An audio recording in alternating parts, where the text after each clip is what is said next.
Bhí deacrachtaí agus feibeala I lia chéile ag teach sa mbealach orn agus oralta bíonn muid buailte a lig acu.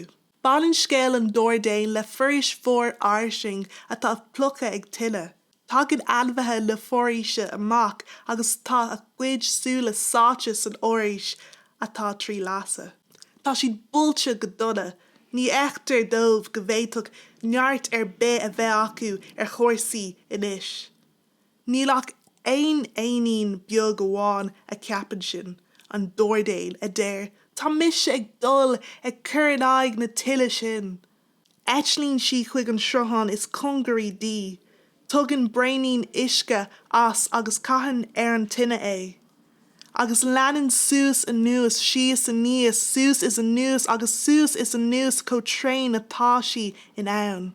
Idir an dá linn, tá na hanmhaithe eile a lig, anmhaithe I bhfad níos mó agus níos téartha, mar shampla an elephant leis an trunk mór fada tortúil a d'fhéadfadh I bhfad níos mó uisce a iompar.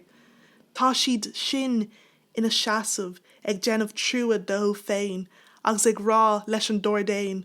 Cén neart atá agatsa ar inis, tá tú ro bheag agus an tine ro mhór. Níl agat ach scíhan bheaga agus gobín nach dógaí ach breithnín beag uisce sa turas.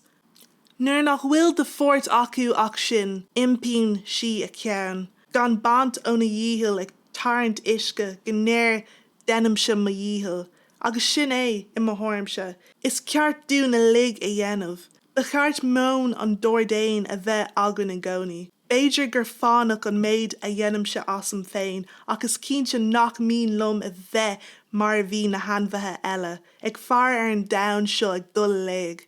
Bé mise mo Dordéan, déanam mise mo dhíthil.